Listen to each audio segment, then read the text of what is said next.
What happens when a small-time indie game developer decides to make a horror game and it's amazing? Well, that's exactly what happened with Ray Castley with Clap Clap, a featured game, the first game of the Nightmare Files.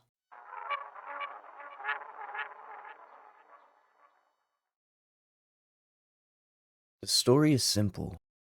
On October 8th, 1984, our character saw an ad in the newspaper about a house-sitting job. And, well, since he was short on cash, he decided to sign up. What could go wrong? We emerge in a neighborhood at night. Our character says that the neighborhood feels quite eerie.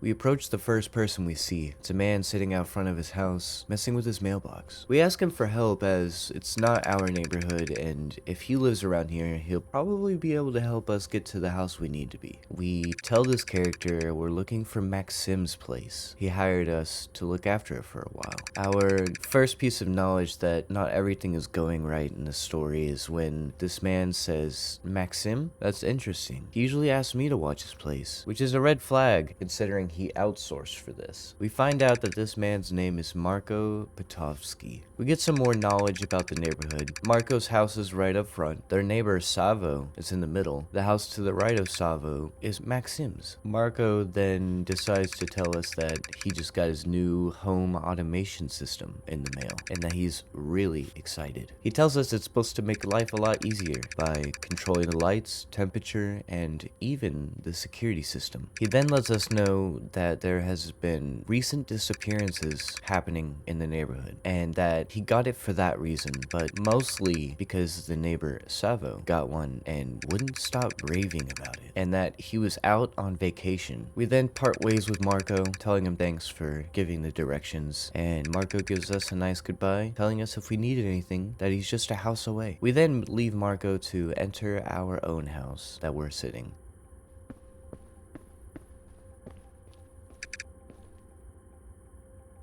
But the front door is locked, and we recall that they mentioned that there was a key in the backyard. Entering the backyard, we recall that there is a key in the potted plant. Grabbing the key from the potted plant, we notice that there's a lack of music all of a sudden. It's gotten quite silent.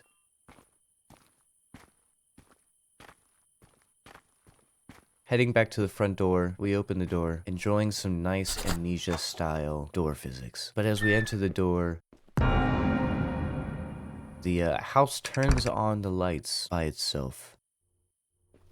A note on the fridge giving us our instructions on what to do while we house sit. Check the mailbox, water the plants, throw out the trash. Letting us know that we can toggle the lights on and off by clapping, the game's main mechanic. He also lets us know that once we're done, we can help ourselves to some food in the kitchen.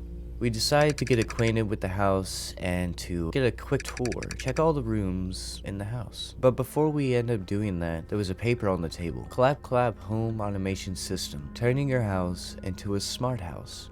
And for only $100, the security system was set up.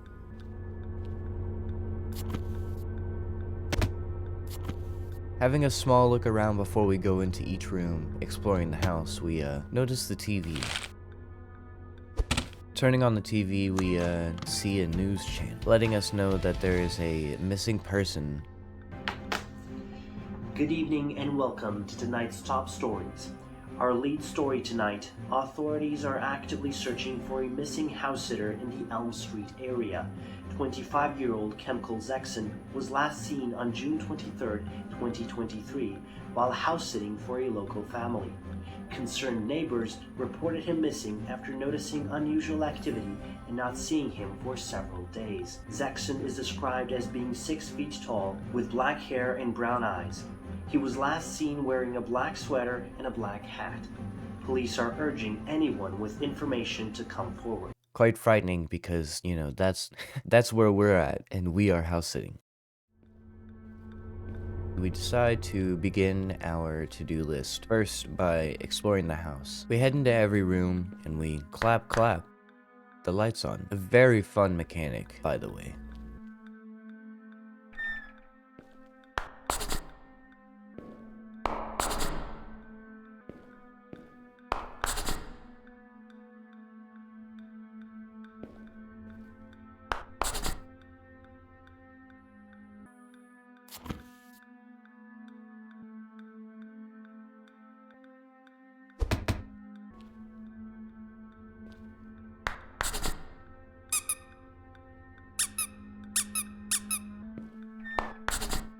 After searching every single room, there's one door left in the house with a caution "do not enter" sign. But of course, the first thing I did was try to open it. So I made my way down to the mailbox, as that was the next thing on my list.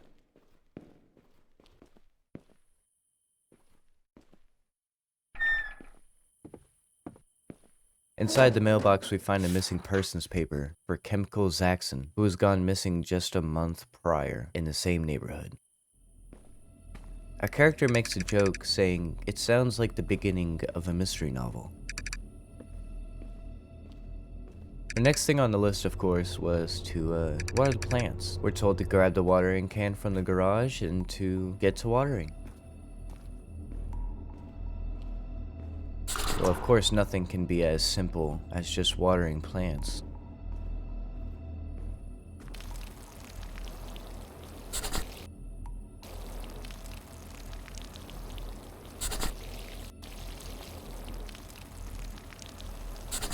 For as we're watering the plants, we're interrupted with a frightening noise.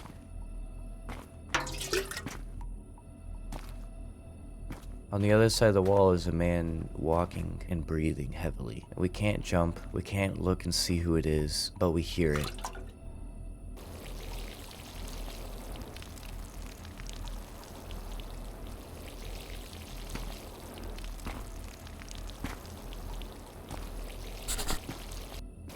The game gives us zero information about this moment and just has us continuing to water the plants as if nothing happened in the first place. Our next objective after watering the plants was to grab the trash from the kitchen and to put it in the dumpster.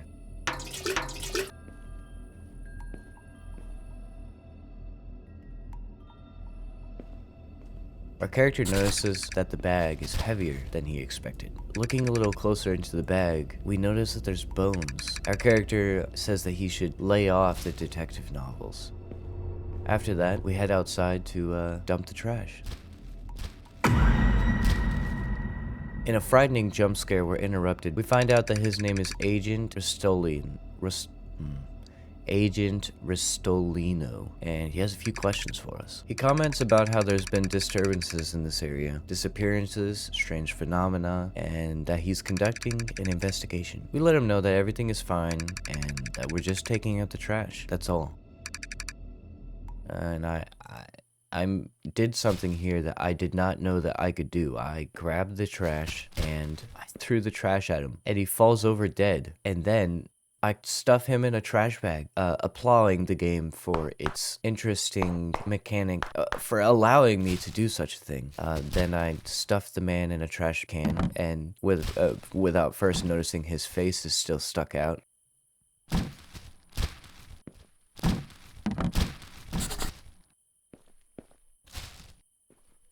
The trash was full, so I ran back over to Marco's house to dump the body in his trash can, enjoying the amnesia physics once more.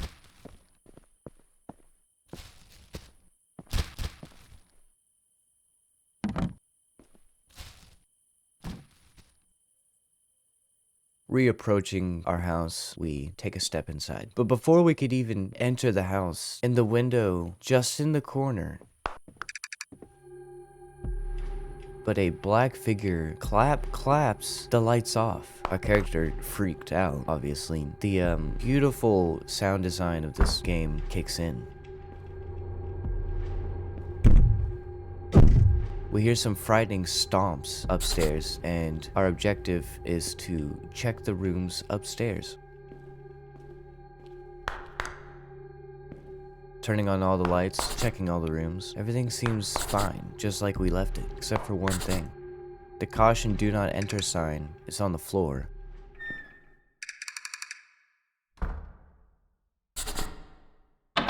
But the door is still locked. Freaked out, our character says that he just must be tired and that we should head downstairs and grab something to eat from the kitchen. Grabbing a bowl of cereal, we head upstairs to the bedroom. Enjoying our cereal, a nice novel, and the TV, we fall asleep.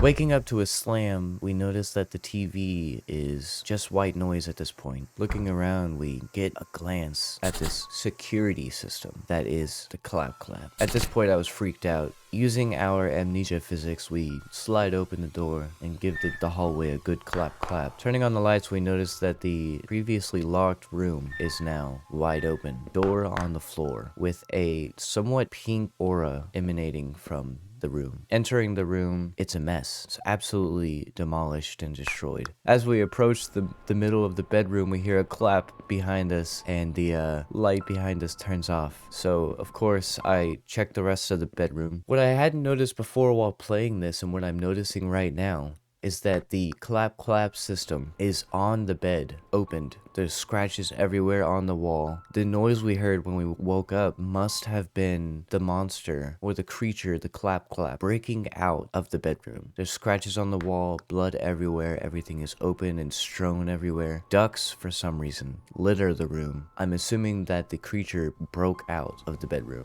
Re-entering the hallway, we turn the lights on. As we take just a single step forward, the bathroom door slams open. Getting a jump scare from the clap clap outside the window. We turn around to see the clap clap in the bathroom, sliding his way through. The music kicks back on, and we approach the door that we just saw him in. Turning the light on, we see a bloody wall saying rubber ducky with a big, or quite large, rubber ducky sitting in the windowsill. Back into the hallway, we see another rubber ducky. Turning around, we see the clap clap. He turns off the light and emerges from the bathroom. He reaches up for the light in the hallway. It just turns it off. Turning around again, the clap clap has turned off the lights right in front of us. We're instructed to jump through the window, and I at first did not catch that. So throwing it at the window, that not working, I sprinted at the window. I eventually made it through, turning around to see the clap clap once again, reaching out through the window before he retreats to the floors of the house. The lights turned off. The character is obviously freaked out, saying that he needs to get as far away as possible. All we're told is to leave.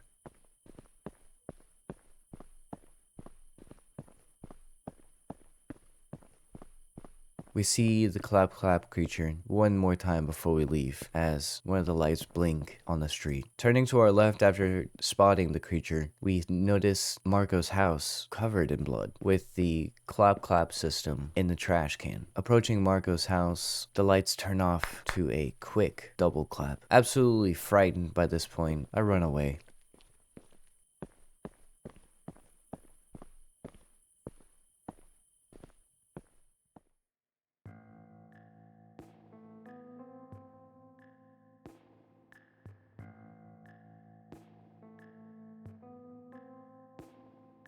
We kept running until we reached the nearest police station.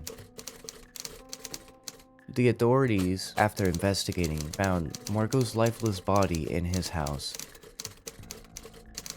Meanwhile, Maxim's remains were stuffed in the trash outside of his house, aka the trash bag that we put into the trash was Maxim's body, the person we were house sitting for. The neighbor Savo has disappeared under similar circumstances, but no one's found his body yet. And despite all of the evidence and my testimony, there has been no creature discovered, no trace, nothing.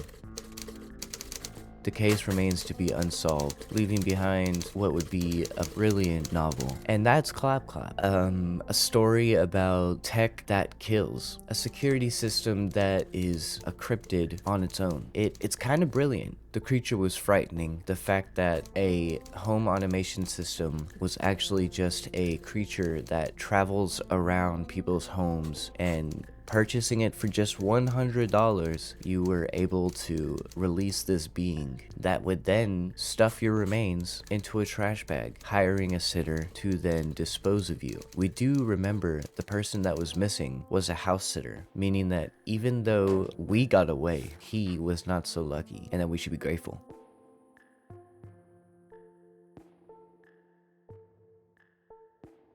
thank you for watching this video. This is the first ever of this type of content for me. I quite enjoyed doing this, and I want to do it more for other indie games. If you're wondering where I've been, I have another channel called Trovosity Z, where I make DayZ content. And if you enjoy that kind of content, down at the bottom of my channel, you can find it. If you guys enjoyed this video, go ahead and subscribe and leave a comment down below what you thought. Have a great day. Thank you.